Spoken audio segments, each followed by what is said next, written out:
भाइयों एवं बहनों, जैसा कि आप लोग जानते हैं कि आकाशीय बिजली बहुत खतरनाक होती है और बहुत से लोग जानकारी के अभाव में इसके शिकार हो जाते हैं। सही जानकारी के द्वारा आकाशीय बिजली से बहुत आसानी से बचा जा सकता है। अतः आवश्यकता है कि आकाशीय बिजली के संबंध में विस्तृत जानकारी ली जाए। आइए चलिए आकाशीय बिजली के संबंध में विस्तृत जानकारी लेते हैं। आकाशीय बिजली कितनी खतरनाक हो सकती है, इसका अंदाजा आप कुछ घटनाओं को देखकर लगा सकते हैं।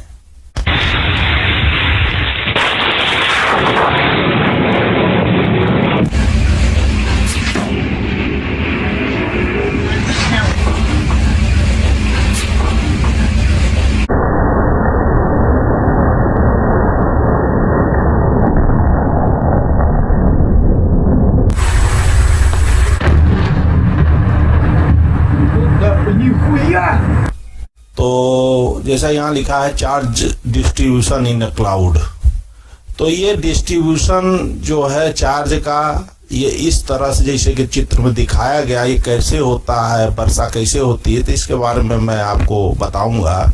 कि जैसा कि आप लोग जानते हैं कि जब पानी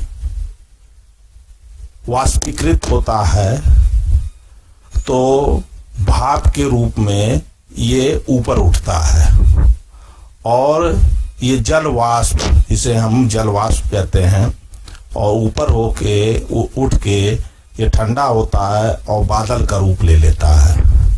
और जब ये बादल और अधिक ऊपर जाते हैं, और जैसा कि हम लोग जानते हैं कि ऊपर जो है वायुमंडल का दबाव जो है घटता चला जाता है, जितना ऊपर जाएंगे उतना वायुमंडल का दबाव कम रहेगा। तो जब यह बादल ऊपर उठता है तो ये वायुमंडल के दबाव कम होने के कारण ये फैलने लगते हैं, और जब फैलते हैं तो उस प्रक्रिया को हम कहते हैं एडियाबैटिक एक्सपेंशन। और जब एडियाबैटिक एक्सपेंशन होता है तो उसका जो तापमान है वो गिर जाता है। जब कम गिरा है, जैसे आप देखेंगे कि यहाँ दिखाया हुआ 2 किलोमीटर पर 0 डिग्री सेंटीग्रेड है, 5 किलोमीटर पर जो तापमान जो है वो -15 डिग्री सेंटीग्रेड है, और 12 किलोमीटर के लगभग जो है -50 डिग्री सेंटीग्रेड है। तो जब वो बादल ज़्यादा ऊपर नहीं उठे हैं और ये जलवाष्प जो है ये ठंडा होके बूंद का रूप ले लिए, तो बारिश होने लगती है। और जब ये बादल और अधिक ऊपर जाते हैं तो इनमें ज़्यादा एक्सपेंशन होता है, और इनका टेम्परेचर जो है, जब एडियाबैटिक एक्सपेंशन होता है तो उस समय इनका तापमान जो है वो और ज़्यादा गिरता है, और जब बहुत ज़्यादा गिर जाता है तो वो बर्फ का रूप धारण कर लेती हैं। जब जलवाष्प जो है वो बर्फ के रूप में जो आ जाती है तो उस समय क्या होता है कि ये बर्फ के टुकड़े आपस में टकराते हैं, और जो भारी टुकड़े हैं वो बादल के निचले हिस्से में होते हैं, और जो हल्के टुकड़े हैं वो बादल के ऊपरी हिस्से में होते हैं। तो इनके टकराने से जो आवेश आ जाता है, इस पे चार्ज आ जाता है, नेगेटिव चार्ज बादल के निचले हिस्से में और पॉजिटिव चार्ज बादल के ऊपर हिस्से में आ जाता है, और इंडक्शन के द्वारा पृथ्वी की सतह पर पॉजिटिव चार्ज आ जाता है, और इनके बीच में वायु रहती है।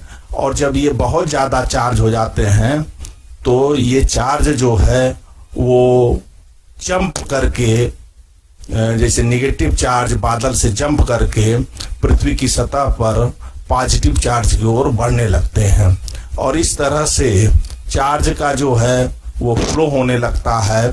और इसी चार्ज के फ्लो को हम जैसा कि जानते हैं कि rate of flow of charge is known as electricity, या आवेश प्रवाह की दर को ही हम विद्युत कहते हैं।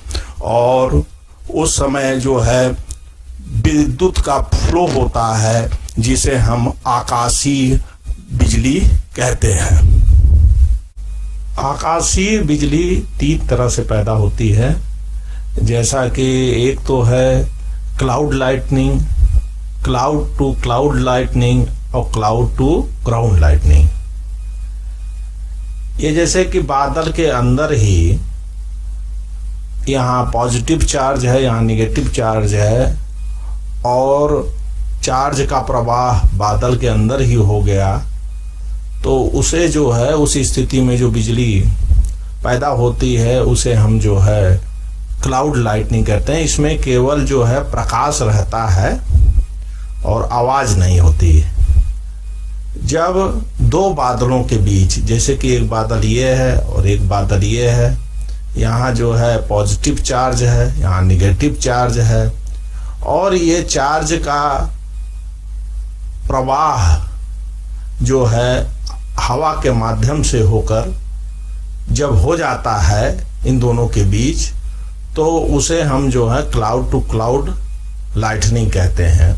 उस समय जो बिजली का प्रवाह होता है आकाशीय बिजली का, उसे क्लाउड टू क्लाउड आकाशीय बिजली कहते हैं। तीसरे तरह का जो है कि बादल में, जैसा कि हमने अभी बताया था कि नीचे की तरफ जो है निगेटिव चार्ज रहता है और जमीन की सतह पर पॉजिटिव चार्ज इंडक्शन से पैदा हो जाता है, और ये निगेटिव चार्ज जंप करके वायु में होकर, जो बीच में माध्यम है वायु है, जंप होकर जब पहुंचने लगते हैं तो उस समय जो विद्युत का प्रवाह होता है उसे क्लाउड टू ग्राउंड लाइटनिंग कहते हैं। तो ये 3 तरह के जो हैं तरह की आकाशीय बिजली पैदा होती है। अब आकाशीय बिजली की कुछ प्रॉपर्टी है, उसके बारे में हम जानेंगे।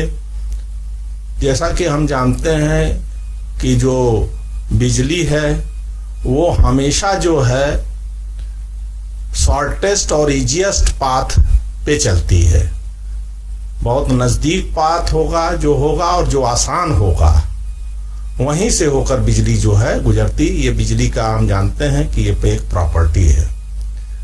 जो आकाशीय बिजली है जब गिरती है तो उसमें जो है 1 बिलियन वोल्ट और 10,000 से 2 लाख एम्पियर का करंट उसमें होता है। 1 बिलियन बहुत ज्यादा वोल्ट रहता है और 10,000 से 2 लाख एम्पियर का उसमें करंट होता है। पर इसका जो ड्यूरेशन होता है बिजली प्रवाह का, ये बहुत कम समय के लिए होता है, लगभग 30 माइक्रोसेकंड के लिए ही होता है। तो बहुत कम समय के लिए होता है, पर इसमें करंट भी ज्यादा होता है और इसका वोल्ट भी बहुत ज्यादा होता है।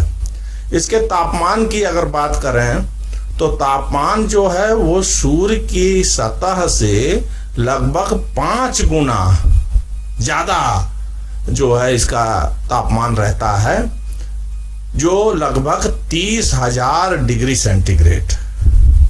और जो ऊर्जा पैदा होती है बिजली गिरने से, वो पैदा होती है करीबन 2.5 किलोवाट आवर। और इस ऊर्जा से जो बिजली पैदा होती है, इस ऊर्जा से अगर 100 वाट का बल्ब जलाया जाए तो 3 महीने से ज्यादा समय तक हम उसको आसानी से जला सकते हैं।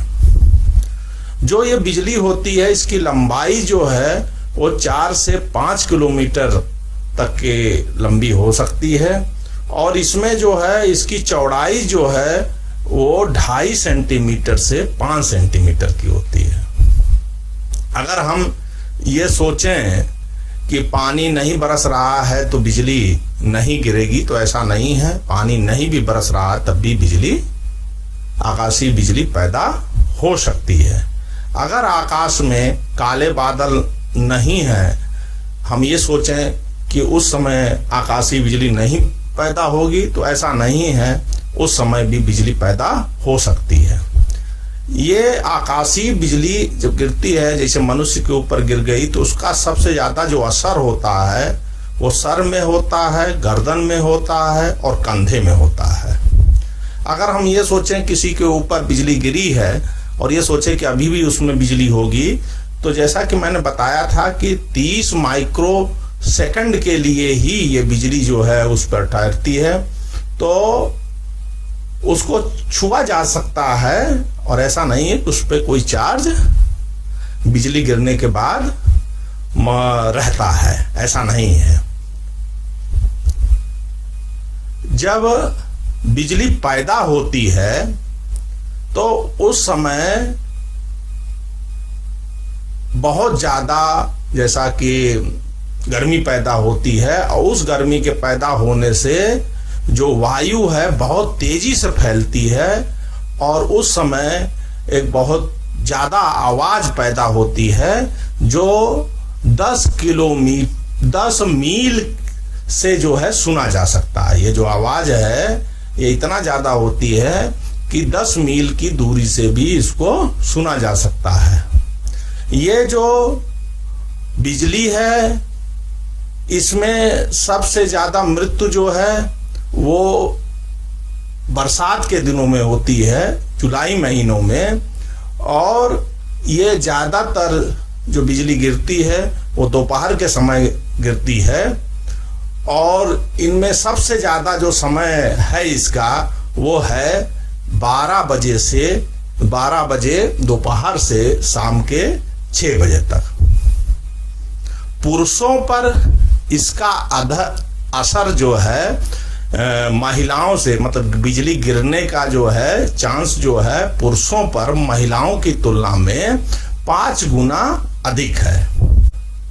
अगर जितनी बिजली गिरती है वो सबको देख लिया जाए तो जिसमें लोग घायल होते हैं वो घर के अंदर लगभग जो है 32% लोग घायल होते हैं और ये बिजली जो है पूरे विश्व में 40 बार 1 सेकंड में चमकती है और सभी जो बिजली हैं वो जमीन पर नहीं गिरती हैं।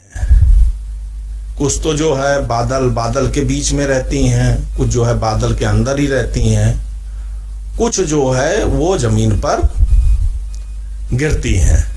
अगर कोई मनुष्य गीला कपड़ा पहना हुआ है तो उसमें जो है उसके ऊपर बिजली का असर अगर गिरती है तो उसका असर कम होगा।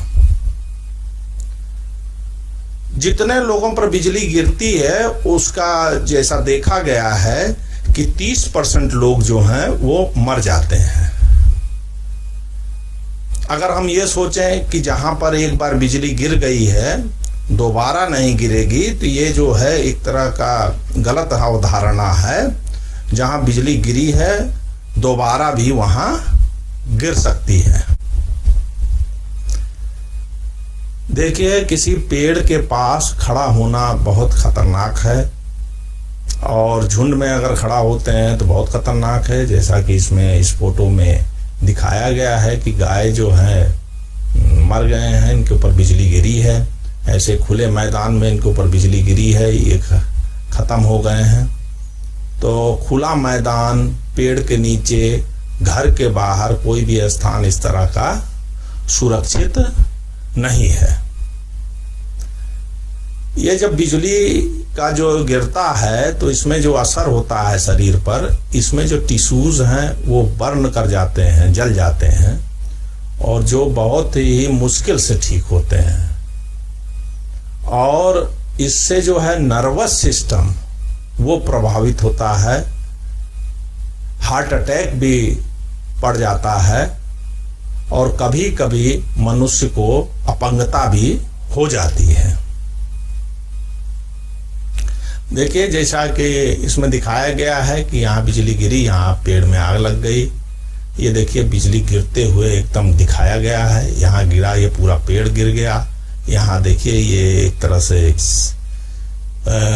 इधर चिर सा गया है। तो ये असर होता है बिजली का, वो दिखाया गया इसमें। अगर आप बिजली कड़क रही है, आप छाता पहन लगा के जा रहे हैं तो बहुत खतरनाक है। इस तरह से छाता लगाकर जाना उचित नहीं है। अगर आप ग्रुप में हैं और पेड़ के नीचे, जैसा कि इस फोटो में दिखाया गया है, इस तरह से खड़े होते हैं तो बहुत ज़्यादा खतरनाक है। ये तो पेड़ के नीचे खड़े, पहले इसमें डबल खतरा है कि एक तो पेड़ के नीचे खड़े हैं, वही गलत है। दूसरा एक ग्रुप में खड़े हैं।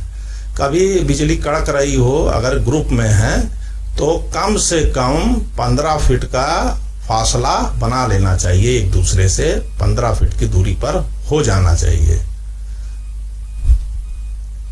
ये देखिए घर के बाहर अगर आप ओपन फील्ड में खड़े हैं तो वो भी खतरा है। इस तरह से आप लेट जाते हैं तो वो भी खतरा है। ऐसी परिस्थिति में अगर खुले में आप फंस गए हैं तो आप दोनों एड़ियों को आपस में जोड़कर और बैठ जाना चाहिए। इसका मैं आगे जो है आपको बताऊंगा कि किस तरह से बैठना चाहिए जिसमें आप सुरक्षित हो सकते हैं।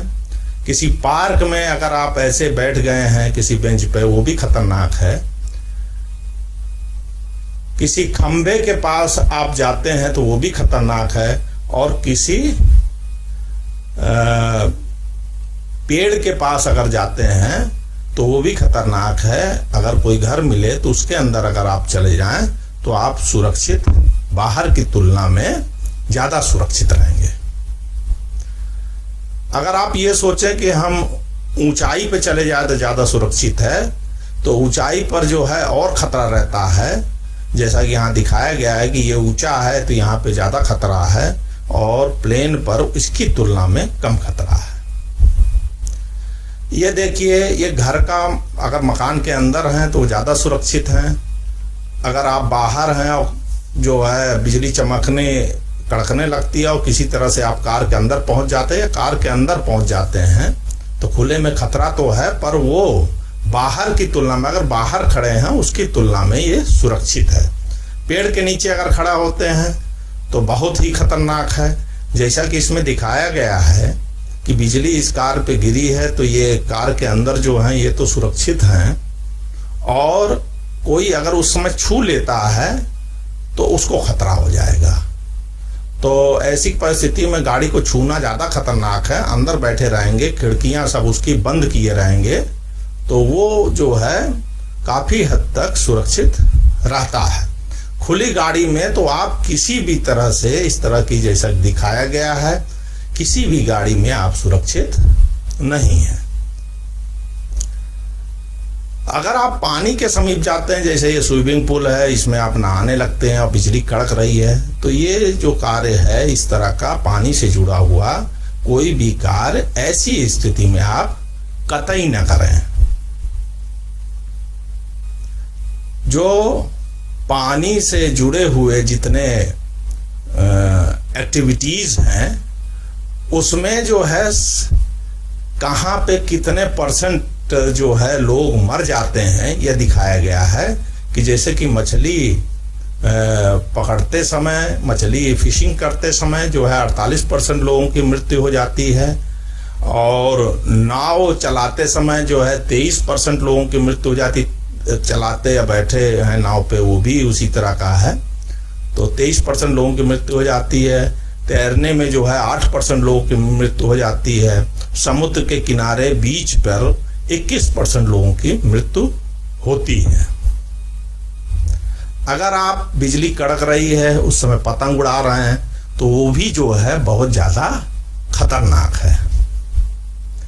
जैसा कि मैंने बताया था कि कहीं आप खुले में फंस जाते हैं तो उस समय आप इस तरह से बैठ जाइए, दोनों एड़ी मिलाकर। यहाँ देखिए कोई अगर सूखा पत्ता है उस पर बैठ जाइए।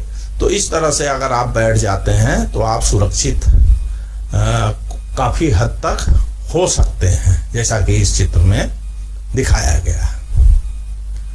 अगर आप घर के अंदर हैं तो दरवाजे और खिड़कियां से आप जो है दूर हो जाएं, दीवार का सहारा लेकर न खड़े हों, कंप्यूटर या इलेक्ट्रॉनिक कोई भी गुड्स है उसको ना चलाएं, टेलीफोन का कतई न प्रयोग करें।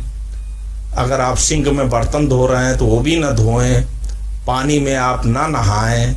बिजली के जितने उपकरण हैं, यहाँ पे केवल पंखा दिखाया गया, तो जितने भी उपकरण हैं उसका प्रयोग बिल्कुल ना करें। ये सब जो है सुरक्षा के उपाय हैं, ये चीजों का आपको सुरक्षा रखना चाहिए। ये देखिए, जब बिजली गिरी है उस समय ये सब चीजें, जैसे कि यहाँ पे एसी चल रहा था तो ये डैमेज हो गया है। तो बिजली जब कड़क रही हो तो में अच्छा रहता है कि मेन ही आप कर दें, जिससे कोई भी इलेक्ट्रिकल अप्लायंसेस जो है वो चलता ना रहे। देखिए, घरों पर बिजली न गिरे इसके लिए जो है तड़ित चालक लगाए जाते हैं, और ये तड़ित चालक लगाने के लिए किसी जो है एक्सपर्ट से आप सलाह ले सकते हैं। कोई जो है बिजली का ठेकेदार हो, इंजीनियर हो, उससे आप सलाह लेकर आप घरों में लगवाएं जरूर। जो ज़्यादा ऊंची बिल्डिंग है उस पे तो ये तड़ित चालक लगना एक तरह से आवश्यक है। तो ये तड़ित चालक कितने तरह के होते हैं उसके बारे में हम लोगों को जानना भी बहुत जो है आवश्यक है। तो ये देखिए कि ये तड़ित चालक जो है मुख्य रूप से यहाँ कई तरह के होते हैं, पर जो घरों में ज़्यादातर प्रयोग होता है वो 3 तरह के ही प्रयोग होते हैं। एक तो जो है लाइटनिंग रॉड टाइप है, दूसरा है lightning rod with taut wires, और तीसरा है lightning conductor with meshed cage या फैराडे केज। इसमें क्या है कि ऊपर जो है ये लाइटनिंग रॉड होती है, एक तरह का एंटीना होता है, उससे जो है ये कॉपर की स्ट्रिप ऐसे जुड़ी रहती है और इसको अर्थ कर दिया जाता है। तो ये लाइटनिंग रॉड टाइप का जो है ये बिल्डिंग प्रोटेक्शन सिस्टम है। इसमें क्या है कि 2 खंबे हैं, उनको जो है टिन प्लेटेड कॉपर की वायर से जो है ऊपर जोड़ दिया गया है, जो करीबन जो है इसकी मोटाई है 25 mm स्क्वायर, और जो है ये जमीन में इसे गाड़ दिया जाता है, और अंदर जो है ये जो खंबे हैं ये बांध दिए जाते हैं बेल्ट से जमीन के अंदर, और मकान जो है ये इसके नीचे है। तो इससे भी जो है बिजली से मकान की सुरक्षा हो जाती है। यहाँ देखिए आप कि यहाँ एंटीना लगा, ये एंटीना, कई एंटीना लगे हैं, और उसके ऊपर जो है कॉपर के स्ट्रिप से इस तरह से एक तरह का जो है केज पिंजड़ा सा बना दिया गया है। तो इस पे जो अगर बिजली गिरती है और यहाँ पे अर्थ हो गया है तो उसका भी असर इस बिल्डिंग पर नहीं होता। ये 3 तरह के मुख्य हैं। ऐसे मकान जो बहुत ऊंचे हैं, ऊंची बिल्डिंगें हैं, तो उनमें जो है तड़ित चालक को लगवाना जो है अनिवार्य है। इसके अलावा आकाशीय विद्युत के संबंध में कुछ भ्रांतियां हैं, उसको भी मैं आप लोगों को बता देना चाहूँगा। जैसे कि गोबर पर बिजली के गिरने से सोना हो जाता है, तो ऐसा नहीं है कि गोबर पर बिजली गिरती है तो वो सोना बन जाए, ये नहीं है, भ्रांति है। मकान में गिरने से सरिया जो है अष्ट धातु के हो जाते हैं, ये भी एक तरह की भ्रांति है, ऐसा कुछ नहीं है। पीपल बरगद पर बिजली ज्यादा गिरती है, यह भी नहीं है कि पीपल और बरगद पे ही ज्यादा गिरती है, कहीं भी गिर सकती, किसी भी पेड़ पे गिर सकती है। रबर टायर या फोम बिजली से बचाव कर सकते हैं, ये भी नहीं सही है। रबर टायर और बिजली के फोम जो कहते हैं, रबर टायर और फोम बिजली से बचाव कर सकते, ये भी बात गलत है। कहीं पर बिजली गिरने के बाद दोबारा नहीं गिरती, ये भी बात जो है गलत है, दोबारा गिर सकती है। तो इस तरह से मैंने आपको जो है आकाशीय बिजली के बारे में विस्तृत जानकारी दी। इस तरह से आप आकाशीय बिजली से बचाव कर सकते हैं। धन्यवाद।